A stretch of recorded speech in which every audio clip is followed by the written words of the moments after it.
É a vez mais cheia. Nunca vi tão cheio. Boa noite a todos. Prazer ter vocês aqui. Bom, algumas pessoas nascem para desafiar limites. O nosso próximo convidado não apenas se tornou um ícone do esporte e do cinema, mas também provou que a verdadeira força está em transformar realidades. Como 38º governador da Califórnia, ele liderou um dos estados mais inovadores do planeta. Enfrentou crises, promoveu políticas de sustentabilidade e inspirou milhões com a sua visão de futuro. Hoje, ele sobe ao palco da Expert para mostrar que liderança é sobre propósito, coragem e ação. Senhoras e senhores, recebam com uma salva de palmas Arnold Schwarzenegger.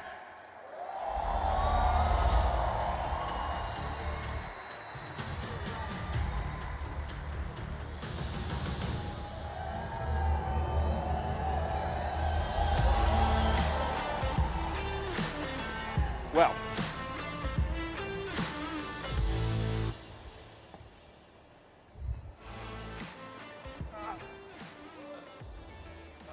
it is so nice to be back in Brazil. Oh.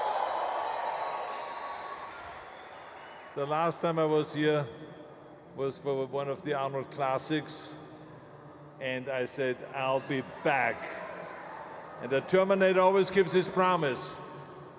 So it is great to be back here again. And I tell you, I came here for this Q&A. But at the same time, I had the chance of meeting some of your governors of the rainforest states. And because there's a big international environmental conference and UN conference, the biggest environmental conference in the world, in Brazil. And it's all about kind of protecting the environment and also about cutting down and saying hasta la vista, baby, to pollution. So this is what this conference is about. So that's why I met with them, because they are doing great work on both sides. Liberals, conservatives, makes no difference, because we have the obligation to clean the world and to leave this place a better place than we inherited it. So this is what this is all about. So I'm helping with them, I'm working with them and coordinating with them. So it's really wonderful to come down here, not just for doing this interview, but also to meet with the governors and with the leaders. And then I also just met Anna Paula, who is running the Arnold Classic with her partner Philippe. You know, so I just met with them and we're talking about the Arnold Classic, how it's getting bigger and bigger and bigger. There's over 100,000 people that were there last time. It's just really getting huge. So this is why I have so many different lives: the bodybuilding life, the fitness life, you know, the environmental life, the policy life, motivational life, you know, all of those kind of things. So I'm so happy that I'm able to talk about all of those things while I'm down here in Brazil. Great. Yes. Auf Deutsch or Yes. ein bisschen auf Deutsch? Guten No, Abend. you can't speak in German here because they speak Portuguese. They don't speak German, okay? Okay, let's do it in English then. Okay, let's start. Er wollte auf einmal kein Deutsch sprechen, ich weiß nicht warum. Das ist ja ganz komisch. Das ist jetzt in Brazil und dann will er in Deutsch sprechen. What I mean is that he wanted to talk in German, but we're in Brazil. It's a little bit off. You go to Berlin and you interview me in Berlin, okay? That's right. Okay, you had 3 different phases in your career, in your adult life. As a bodybuilder, an actor, and a politician. You were very successful in all of them. Can you please describe the transition process between them? What happened? What was, the trigger? Well, first of all, my first life is really bodybuilding. So when I was 15 years old, I was always interested in being the most muscular man in the world. I felt like this would give me the opportunity to go then get into movies, because my idol, Reg Park and Steve Reeves, that were playing then when I was 15 years old in the Hercules movies, I felt like I wanted to be one of them. So I had a very specific goal in mind, to be one of them. So the question was, how do I get there? So I had to kind of buy the bodybuilding magazines, and they revealed what training they did. The hours and hours of working out, the hundreds and hundreds of sit-ups a day, the hundreds and hundreds of squats and chin-ups and bench press and all of this. And I was willing to do anything and everything in order to get there, to become a world champion. And so I was very fortunate that I had great idols, and I worked my butt off. And at the age of 20, I became the youngest Mr. Universe ever. So this is why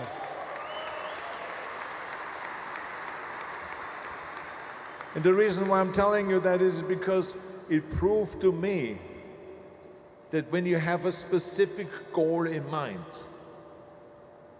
it's easier to go through life. Because I knew every day when I woke up what my mission was. My mission was to be the world champion in bodybuilding. My mission was to be another Reg Park or Steve Reeve.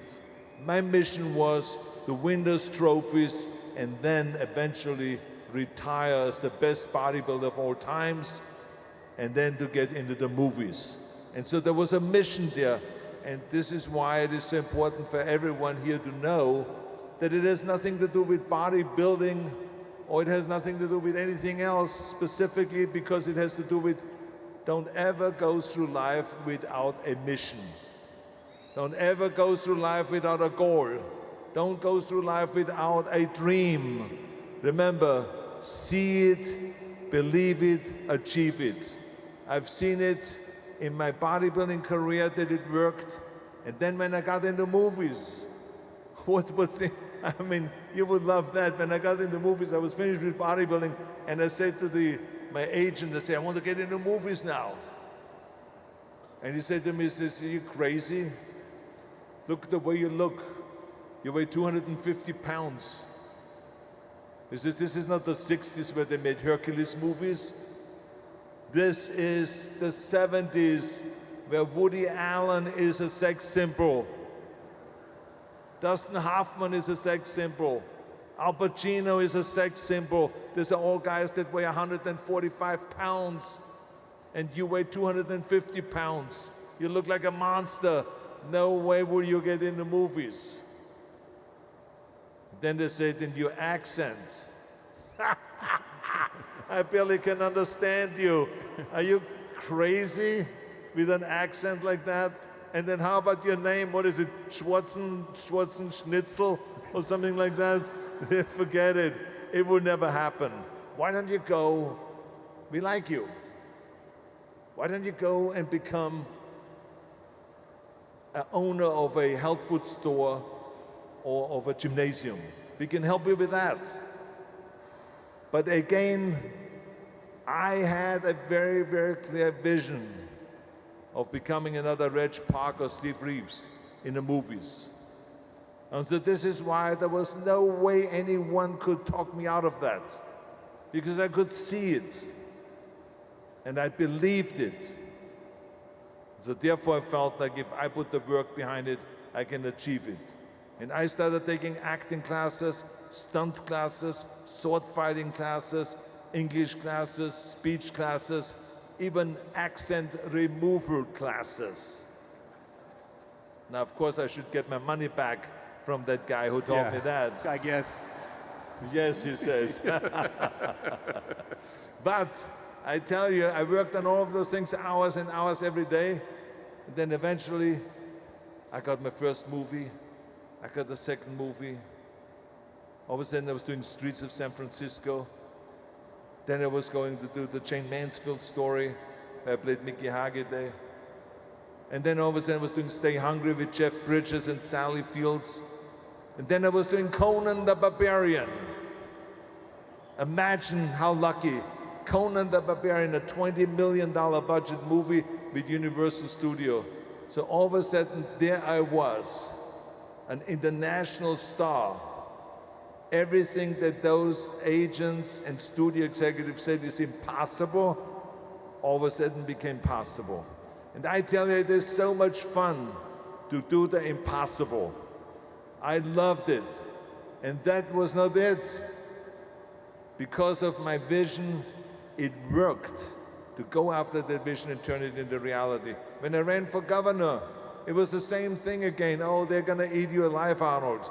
Politics is totally different. You have to start small, like a mayor, or you have to start as a senator, or as a congressman, or something smaller. You cannot be governor. I said, why would I do this little stuff? I want to be governor of the state of California. They are ruining the state right now. I can do better than that, and I'm gonna run for governor. 2 months later, I was governor of the state of California. You see what I'm saying?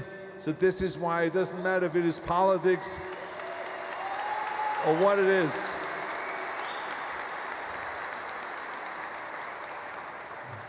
It doesn't matter what it is, you got to have a vision, you got to have a goal, and you got to have a purpose when you get up in the morning to go through this, because otherwise you're just drifting around and you're not going to go and be happy.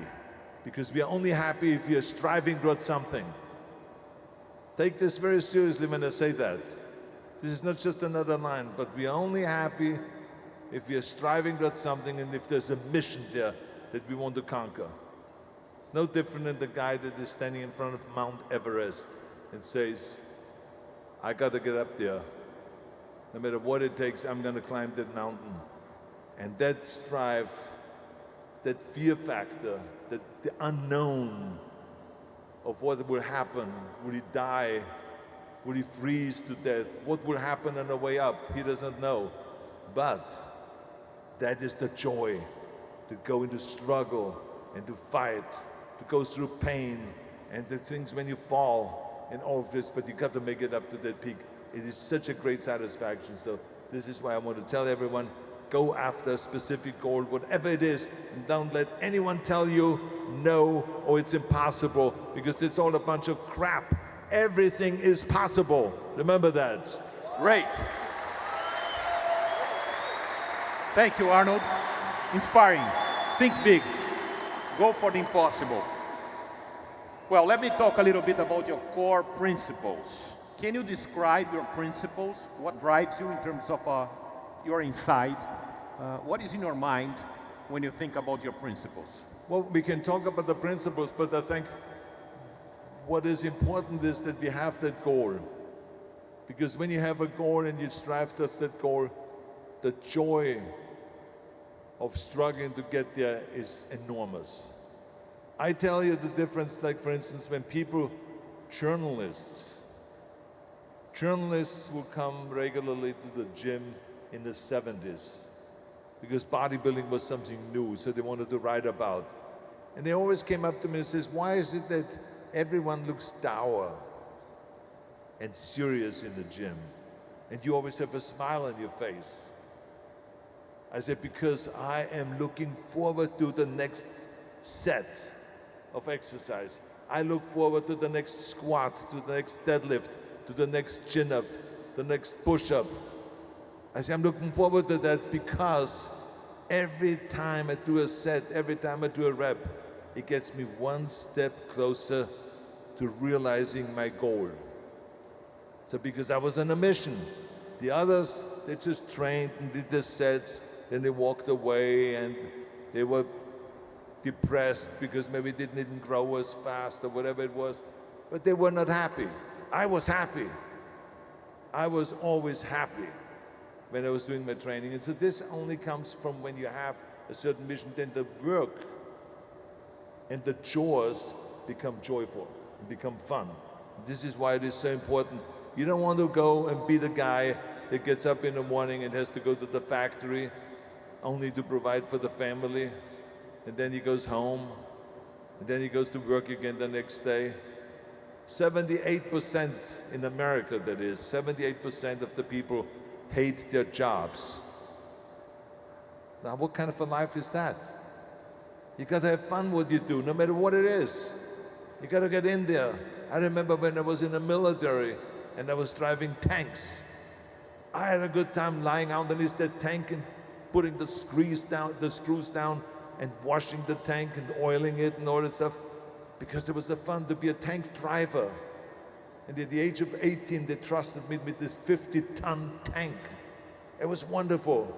I was happy about all of this, lying in the dirt and being driven over with it by a tank so that they get rid of the fear of this weight above you and all this stuff. So, but we had fun doing that. So this is the key thing, it's all about that. And so I think that there's then certain rules.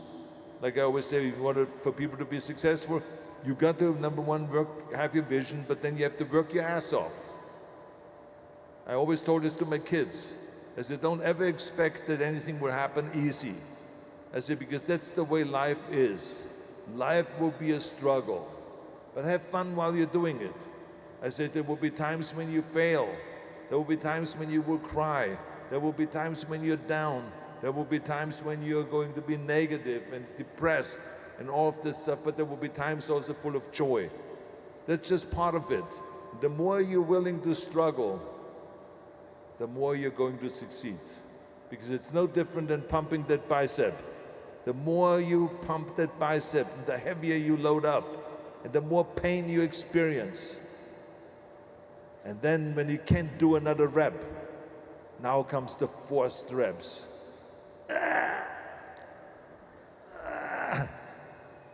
That's when it grows. With the forced reps, not the first 8 reps. It's with the forced reps, that's when it grows. When it's the most painful. That's the way it is in life. The more you're willing to go through pain and through discomfort, the further you will go in life. So never shy away from any of that. I have failed so many times. I've failed in powerlifting competitions, weightlifting competitions. I did movies. One movie will come out and it will go through the roof and it will be a huge success. Then the next movie comes out and it goes right in the toilet. And I was depressed and I said, oh my God, what does this mean to my reputation? People are gonna laugh at me. I want to be the #1 box office success. And Stallone's movie was more successful. Oh my God, how can I take it? See, we all go through that. We all go through that, but you remember, you're never a loser. The only one that's a loser is that stays down. I always jump back up again and I said, now we're gonna go for the next movie. And then the next movie, I beat his box office record, Stallone's. Because we had this competition all the time, you know. Who kills people with a longer knife? I mean, stupid stuff, like little kids. Who goes and kills more people in the movies? Who makes more money at the box office? Who has less body fat? I mean, stupid things like that. We will compete about everything. But it made us more determined, and it made us struggle more, and it made us better as actors. It made us better as action heroes. It made us better as people, might make us tougher and everything. We always, today, since we have a good relationship, we always comment on it, how we inspired each other. So this is the way it is. So I think that you have to realize that you have to work your ass off and not listen to the naysayers. That is one of the most important things.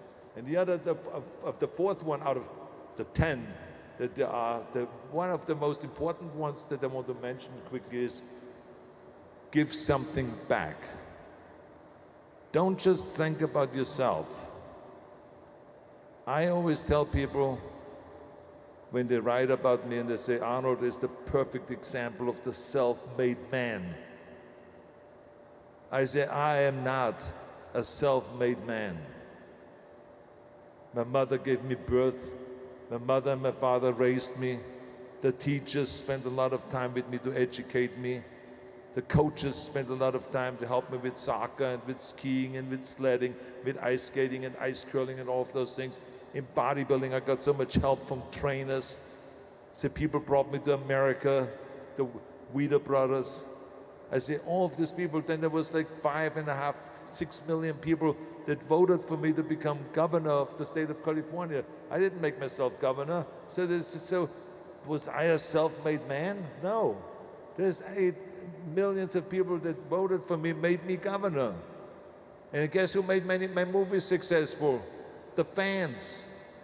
The fans, all of you that go to see my movies, that is what makes it successful. And then the press writes, Schwarzenegger is a success at the box office. Well, who made me a success? You. You see, but you have to realize that. You have to realize that you have a lot of help to be where you are today. And that is important to recognize, because that means that you have now the responsibility too to help others. So there's always so much help that is needed out there in society. When I went to America, I remember people reached out to me and said, can you help us with Special Olympics? I had no idea what Special Olympics was, but I said yes. And I became the powerlifting coach of Special Olympians, helping those kids to go do powerlifting. And I became the national coach and the international coach, and we were struggling together. I learned from them, they learned from me. I started after-school programs. I was the chairman of the President's Council on Physical Fitness and Sports, traveling through all 50 states in America to promote health and fitness amongst the youngsters in the schools, in the public schools. And then I ran for governor. I always wanted to give back, and even today, to me, to go and promote environmental issues, or to promote, infrastructure, or how to get rid of the homeless, and how to help the homeless, how to help with healthcare, and all of the things with the Schwarzenegger Institute. It's all about giving back, giving back. Anyone can go and help somebody else in the most minimal way or in a big way. So it really depends what you have to offer. So I just wanted to let you know, what makes the world go round is that we help each other. Great. Arnold, you have spoken several times about the no plan B mindset. How do you think this applies to business during very difficult times? Well, I don't think it do not have a plan B has nothing much to do with a difficult time or with a good time. It's just my personal opinion is that if you set out a plan, and at the same time that you say to yourself, but if this doesn't work, I have a plan B. As I said to you earlier, it's already tough enough when everyone around you says, this can't be done. It's impossible, like I heard my whole life. But now if you say there's a plan B, that means that you now not only hear it from the outside, but you're hearing it from within you. Oh, there's a possibility this may not work.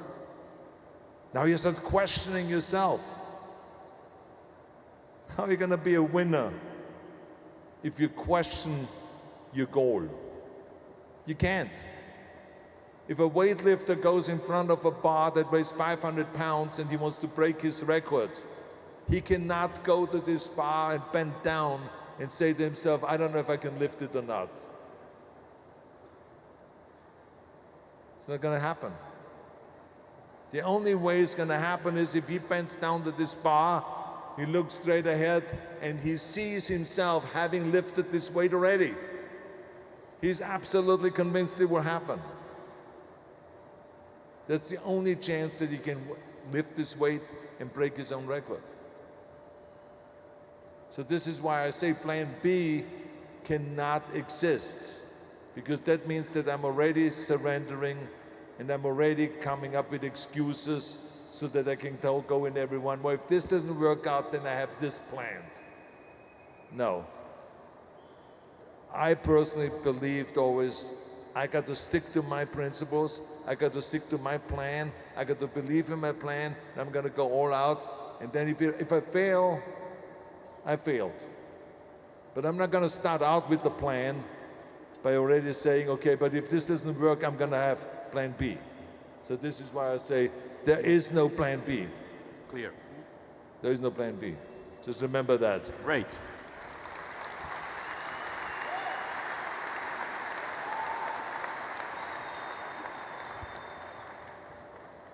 Well, Arnold, in your Netflix documentary, one of your friends says the following: Arnold believes that a crisis is a terrible thing to waste.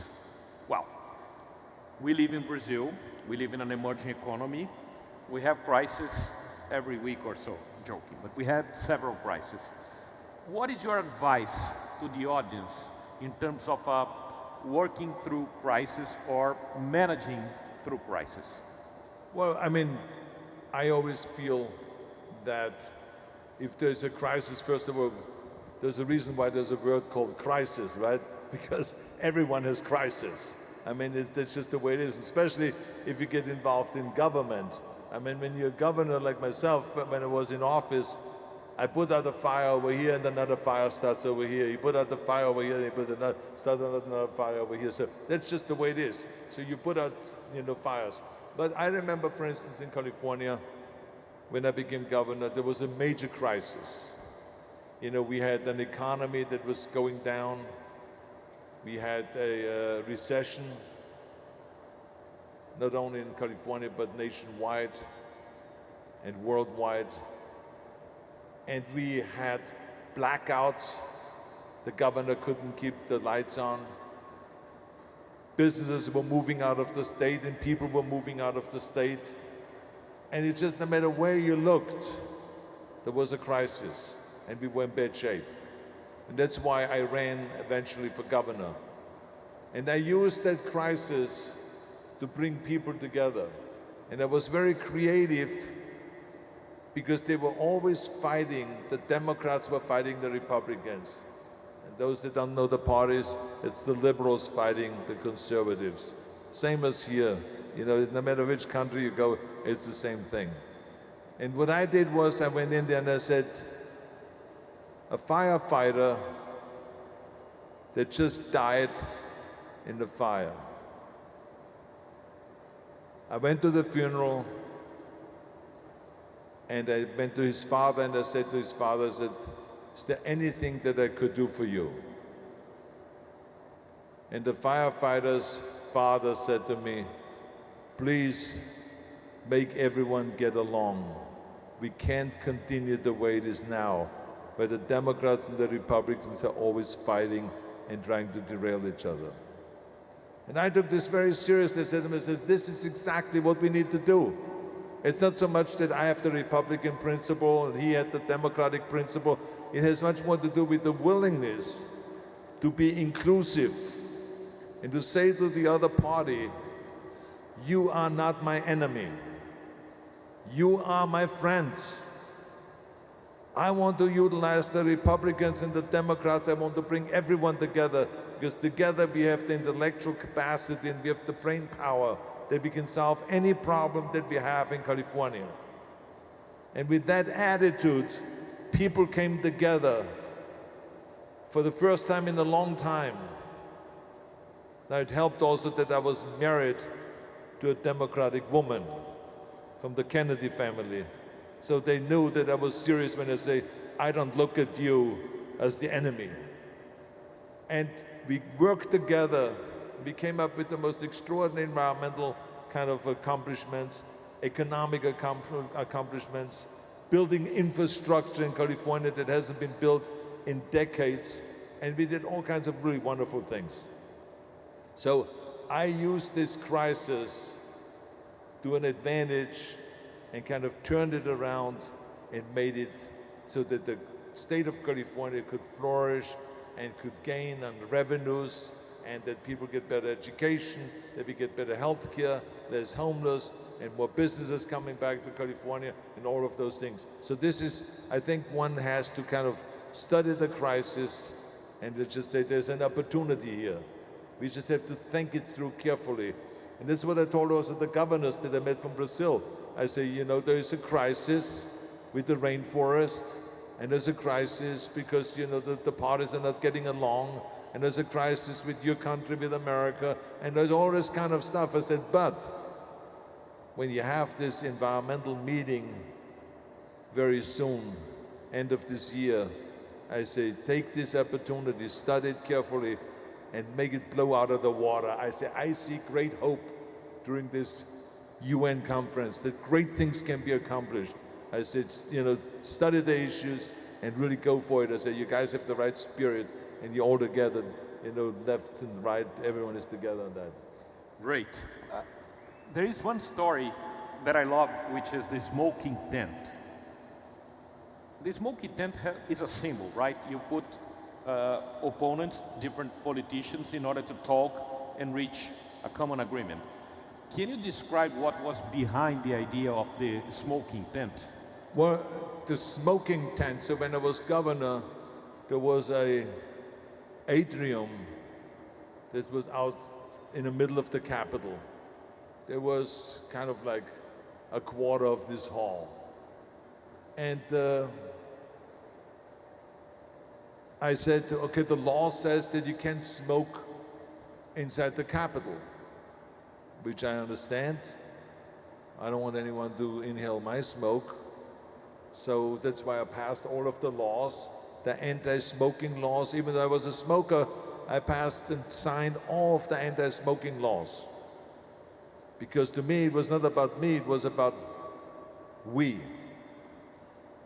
When you become governor, it just goes from me to we.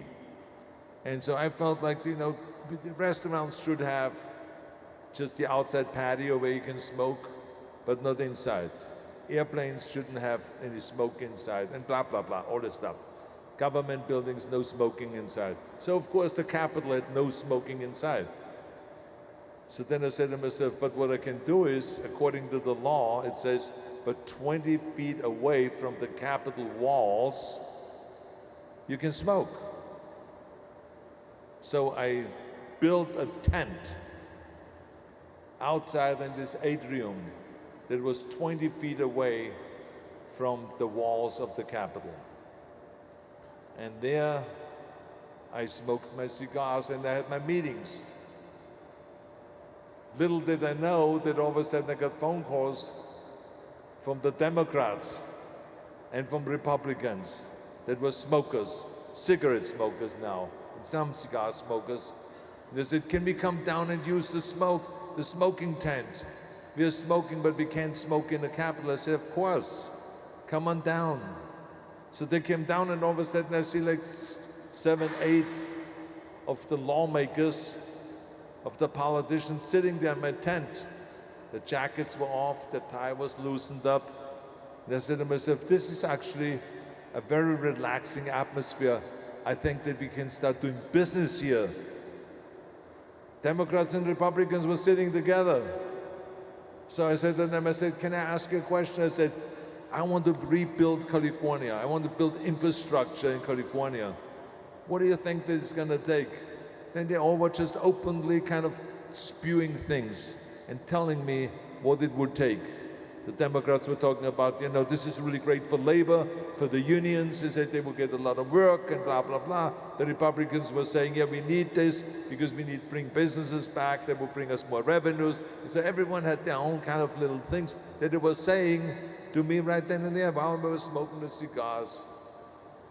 And of course, illegal cigars, Cuban cigars, I remind you.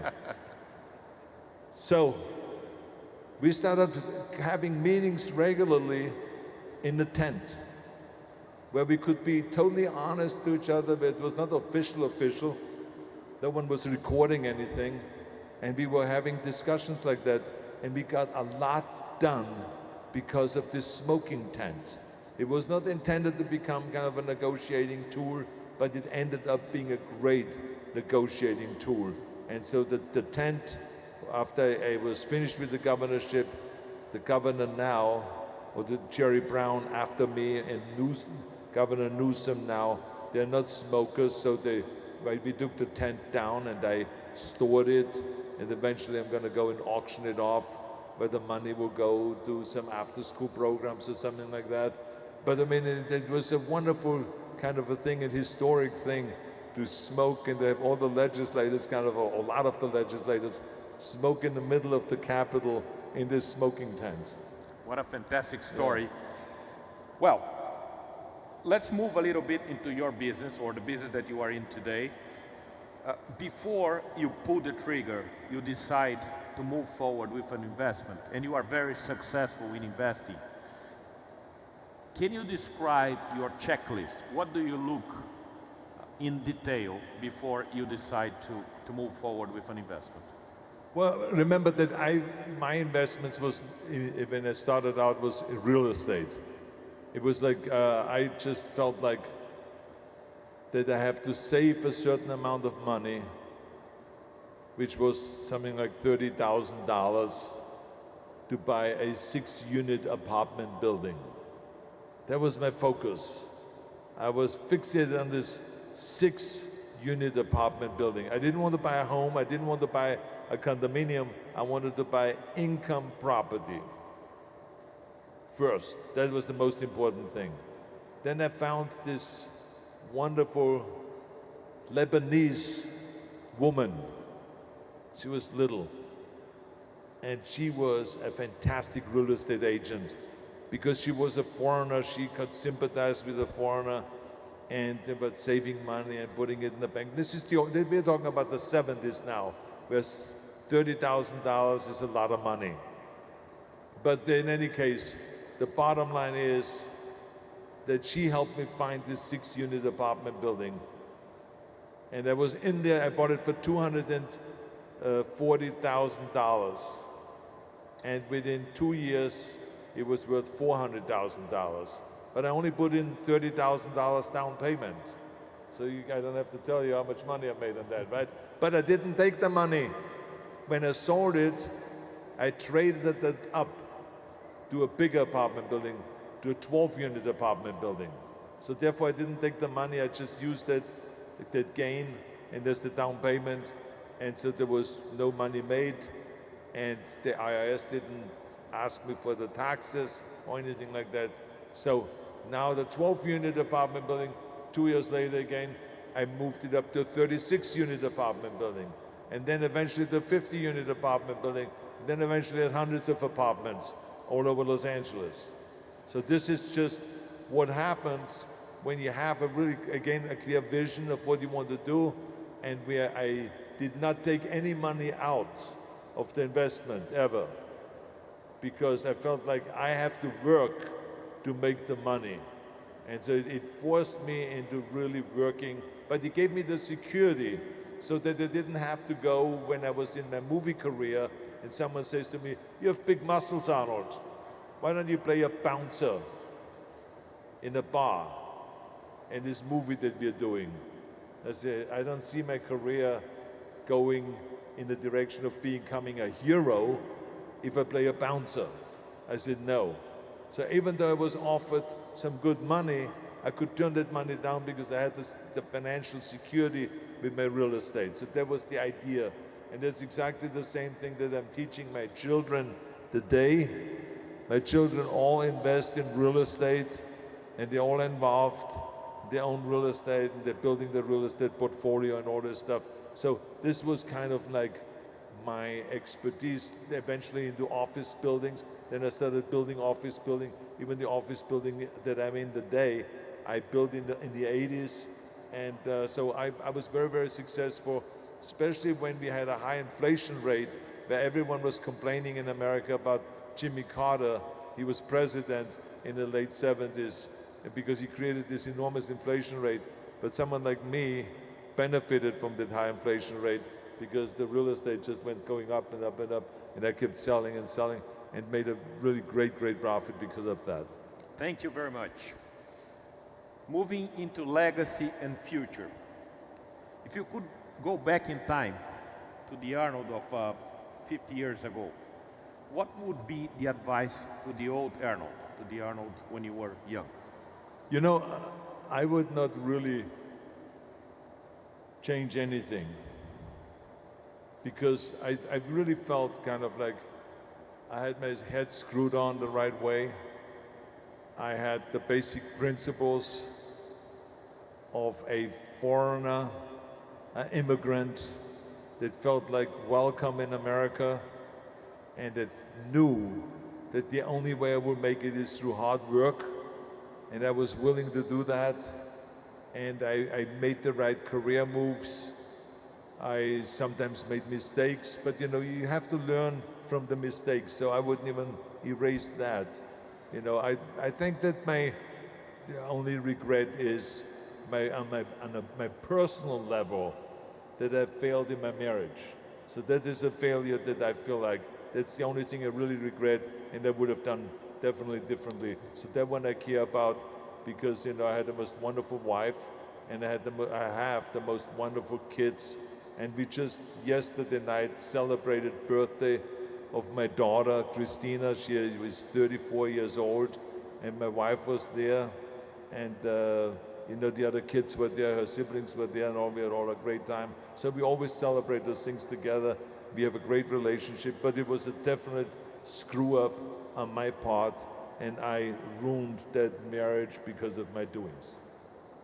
Thank you for being so open about it. Great. Just the way it is. Well, if you had to select one of your three phases or three careers, which is your favorite one? You know, I don't have a favorite career, because I tell you that when I was 15 years old, the most important thing was to have the most muscular body in the world. I was not interested in being a great actor or anything like that, or to be a governor. I just thought about one thing, and this is that I got to go and lift the weights day in and day out and become the world champion in bodybuilding. Go to London on that same stage where Steve Reeves and Reg Park won, and win this title. That was the most important thing. But then when you get to be 30, all of a sudden you say to yourself, why am I doing this? I've won now 7 Mr. Olympia titles. I've won 5 Mr. Universe titles, Mr. World, Mr. International, and all those titles. I mean, what else is in there? I should go and get into acting. And then all of a sudden, being in show business became the most important thing to me. And then I went into show business and climbed my way up and did a lot of, you know, big hit movies and all this. And we created an era, the action era, the 80s action era, and the 90s and all this stuff. And it was just wonderful. But then it was all of a sudden the time in beginning 2000, after I did Terminator 3, I said to myself, California is in trouble. I got to go and run for governor. That's my calling. That's why I am today who I am. I have my bodybuilding background.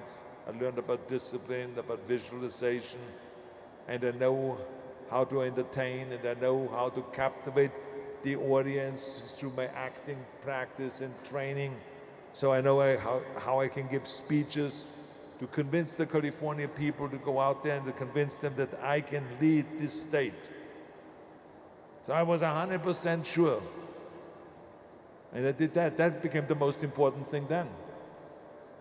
And now to me it's important to kind of bring all of those things together like a synergy. Just like I was saying earlier, it's wonderful now to come here and to hopefully pump you up a little bit, but at the same time meet the governors about environmental issues, and at the same time talk to Anna Paula and to Philip about the Arnold Classic, and about how we can make it bigger even, how we can connect with other entities, and how do we get bigger sponsors, how we get to go and train and help people to get fit, because we want everyone in Brazil to get fit, everyone in South America to get fit. So this now, all this, there's synergy. So this is what I love about it.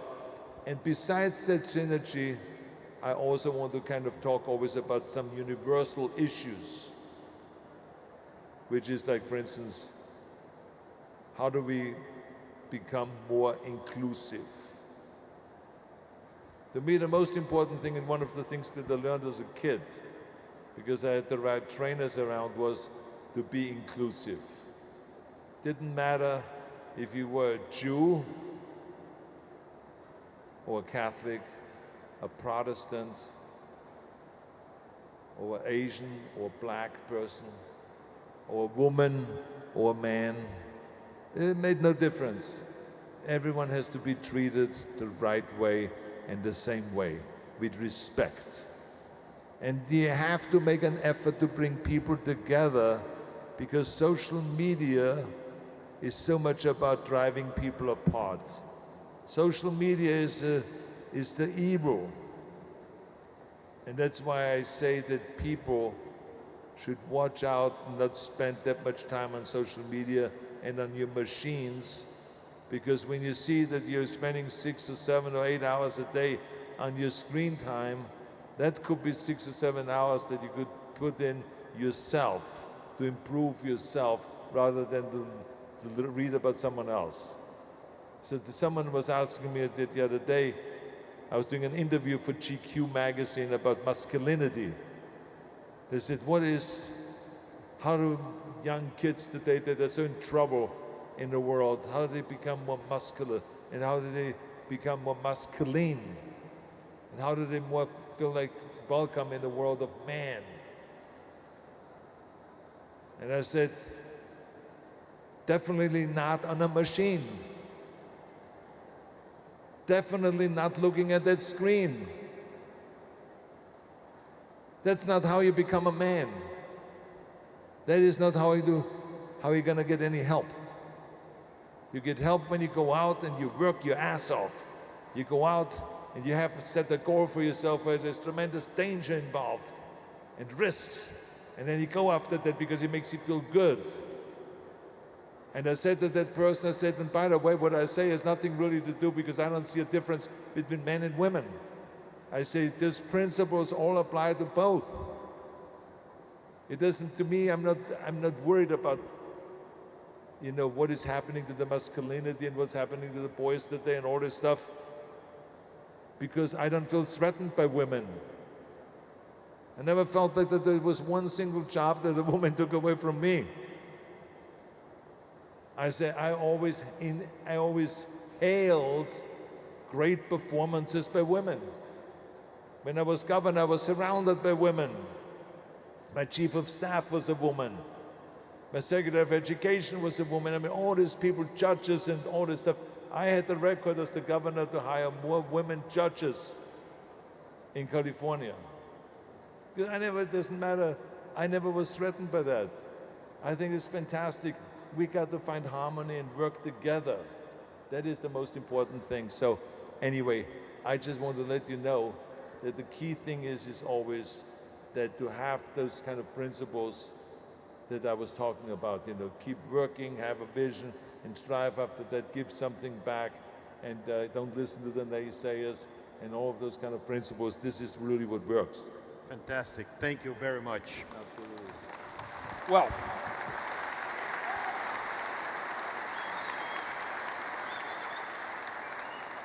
you are known by your extreme discipline. Is there a thing that makes you lose control, or that you cannot control yourself, like chocolates or cigars or whatever? Well, I have to confess, I don't have much discipline. Because I don't feel like I need a discipline to strive towards my goal, because it was in front of me. All I had to do is chase it. Discipline means that you hate to do something, but you have to do it anyway, and you make yourself do it. That is discipline. I never hated it. I was looking forward to getting up in the morning and to do my 200 sit-ups. I was looking forward to going to the weightlifting gym and to do the clean and the jerk and the snatch and the press, and then to go and to do the chin-ups and the squats. I didn't need discipline. I was just going almost like I'm addicted. I'm much more addicted to this stuff than I am having discipline. So, I want to make sure that people understand, those that don't have discipline, don't worry about it. That's why I say it is absolutely impossible to every day have the discipline to do something that you don't want to do. That's why I say find the goal, find the mission, and then chase that, and everything will be much more fun. I want you to have fun. I want you to smile. I want you to get up in the morning like I do in the morning, and I feed my pig, and I feed my donkey, and I feed my pony, and I feed the 3 dogs, and I feed the animals. Everything is just it's just great. Then I get on a bike and I ride down to the Gold's Gym and I meet the gang. The girls and the guys there, and we're working out together and we pump up and we compliment each other, or talk some nonsense and all of it. So this is all fun. You know what I'm saying? So I mean, how can it doesn't take discipline. So I always want to make sure that people know, because people say, this guy is really disciplined. I said, yeah, that is a bunch of baloney. I tell you, honestly, I don't have that much discipline. If someone says to me, you got to get off cigar smoking, I will have a difficult time with that, I tell you that, because I don't have the discipline. Thank you. Well, we are coming to the end. I have two quick questions before you leave. If you're having a good time, take your time. Okay, let's do it. Fantastic. We're having a great time. See, I mean, I just want you to know, this is a perfect example. I don't see this as a job. You know, of course I got paid to come here, but I don't see this as a job. I sit out here and I don't even think about the money or anything like this. I only think about that we are having a great time. I'm having a great time with all of you here, and I'm enjoying every minute of it. That's the bottom line. Thank you so much. Well, if the Terminator met the governor of California, what advice, or which advice would you give to the governor or to the Terminator in this conversation, hypothetical conversation between the two of them? Which role do you prefer to play, the Terminator or the governor? Or well, if I can switch over from the Terminator into real life with those kind of powers, I would like to be the Terminator, because then everything else will be solved. All the problems will be solved. I mean, it's like, it's unbelievable. But I mean, I tell you one thing. There is nothing like the job of a governor. And of course, I would have run for president of the United States if I would have been allowed constitutionally to run. Because you have to be born in America to run for president. So I'm not allowed to run, and people always ask me, says, doesn't that really piss you off? And I said, no. I said, because everything that I have accomplished in my life is because of America. I'm not going to complain about the one thing that I can't do because of our Constitution in America. I'm not going to complain about it. I said, that's perfectly fine. I said, but the bottom line is I tell you, everything I accomplished there was because of America, and I held this place. And being a public servant, I found out when you are the governor or the president, I'm sure it will feel even better being the president, you're just serving so many people.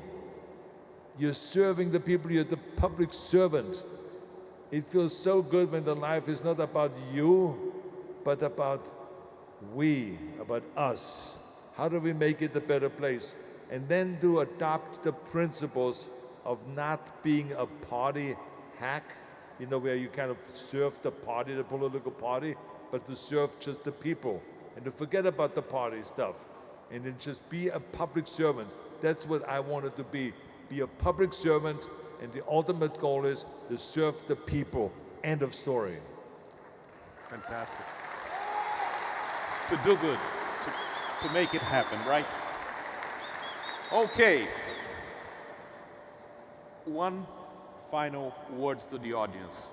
What is the final message you want to leave with us tonight? I think there's a lot of negativity going around in the world. That things are not going well and all this stuff. I don't buy into that. I think that each and every one of us has tremendous powers to create changes. Don't trust government. Don't think that they are the answer to everything. They're helpful, but they're not the answer to everything. Otherwise, we wouldn't have had, like in America, the civil rights movement, where people rose up and said, we want to have equality. In America, the politicians could never manage that. We wouldn't have had the suffrage movement, where women had to rise up to get the rights to vote in America. This was a people's movement. Government couldn't solve that problem. It was the people, the women that rose up, with the help also with the men and everything. But they rose up and they said, we're not going to take it any longer. If you look to India, the independence movement was not done by government, it was done by the people. So people have the anti-apartheid movement is another perfect example. Government could never solve that, but the people did. And so this is why I say to you, you have tremendous power. I want you to be positive. I want you to figure out which way do you want to go and to move forward in a really good way. Help each other, be inclusive, accept each other, even though if you have political point of views, accept each other and work together. I think this is, and I am so proud of Brazil, because I tell you one thing, I always love coming back to Brazil. It is a wonderful place. I love all of you. Thank you very much. Thank you. Thank you, Arnold. Well, thank you for being an idol and for being, above all, such a great example as a human being. Thank you very much. It was great to have you here.